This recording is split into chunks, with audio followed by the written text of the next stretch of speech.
Assalamualaikum warahmatullahi wabarakatuh. Ketemu lagi dengan gue di Calon Mufasir. Lazimnya ketika air dicampur dengan air maka akan saling menyatu. Namun ternyata ada beberapa air yang tidak menyatu ketika disandingkan. Peristiwa ini bahkan telah terjadi di laut dan samudra, tempat air yang berlimpah. Contohnya di Selat Gibraltar yang berlokasi di antara benua Eropa dan Afrika.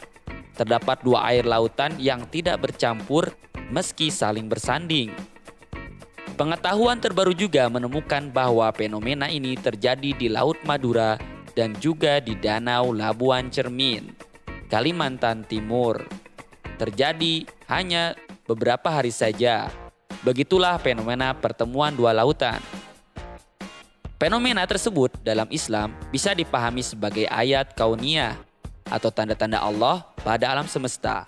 Namun, di dalam Al-Quran, fenomena bertemunya dua lautan ternyata telah diterangkan. Al-Quran Surat Ar-Rahman ayat 19-20 menyebutkan bahwa atas kuasa Allah, dua air laut bisa bertemu tanpa saling menyatu. Tafsir Surat Ar-Rahman ayat 19-20. Dalam Al-Jawahir fi Tafsir Al-Quran Al-Karim, Tantawi Jauhari menafsirkan Maraj al-Bahrain yang bermakna aliran air yang bertemu. Dua air tersebut adalah air laut yang asin dan air laut yang tawar rasanya.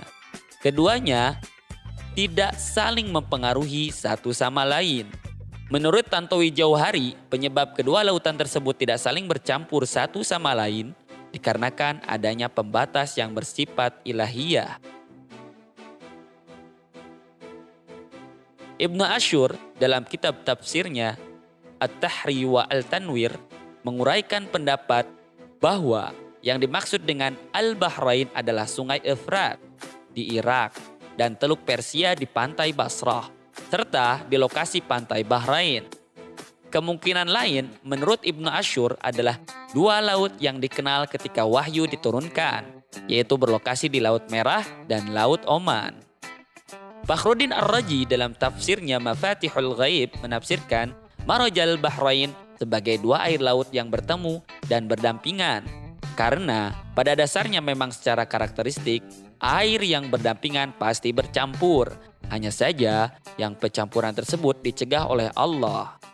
Air laut seperti itu adalah lautan yang memiliki keistimewaan tersebut yang menurut Ar-Razi disebabkan oleh karakteristik air itu sendiri.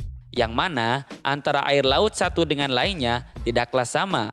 Karakteristik itu meliputi salinitas atau kadar garam, suhu, massa, densitas, dan sebagainya. Tantowi Jauhari sedikit berbeda dengan Ar-Razi dan Ibnu Asyur dalam memberikan penjelasan Maraj al-Bahrain. Ia berpendapat bahwa terdapat keterlibatan sungai terhadap perpisahan arus aliran air laut tersebut. Adanya siklus air juga berperan penting. Sebab ketika air laut menguap, maka akan timbul hujan yang mengaliri sungai-sungai. Sedangkan sungai-sungai tersebut mengalirkan air yang bermuara ke laut. Namun, di setiap air kadar garam yang dikandung dan karakteristik air berbeda-beda, sehingga beberapa kali ditemui air yang tidak menyatu. Fenomena air di Danau Labuan Cermin dan di Selat Madura bisa dijelaskan jika merujuk keterangan Jauhari ini. Penjelasan lebih mutakhir mengenai fenomena alam yang termaktub dalam Al-Quran juga bisa ditemukan dalam tafsir Kemenag dalam menafsirkan surat Ar-Rahman ayat 19-21. Penafsiran Kemenag bercorak tafsir berilmi karena mengutip penelitian ilmiah disiplin keilmuan fisika, kimia, dan oseanografi. Dalam tafsir Kemenag dijelaskan bahwa keterpisahan dua lautan yang berdamping tersebut memiliki faktor yang kompleks seperti tekanan angin, rotasi bumi, topografi dasar laut, rapat massa, temperatur, suhu udara, perbedaan iklim, dan material lain yang berhubungan. Lautan yang air lautnya tidak saling menyatu ini bisa ditemui di Selat Gibraltar, selat yang memisahkan Spanyol di benua Eropa dan Maroko di benua Afrika, dan laut di sebelah timur Pulau Jepang. Dalam tafsir Kemenag, penjelasan Al-Bahrain mengandung makna dua lautan yang bertemu, seperti di Selat Gibraltar, bahwa dua laut yaitu Samudra Atlantik dan Laut Mediterania memang bertemu, namun tidak saling menyatu. Menurut penjelasan Kemenak, di beberapa samudra Pasifik, Atlantik, dan Hindia terdapat arus yang bergerak melawan permukaan laut yang dikenal sebagai Pacific Equatorial Undercurrent atau disebut Cromwell Current. Arus ini bergerak ke timur, menentang arus Pacific South Equatorial Current yang bergerak ke barat.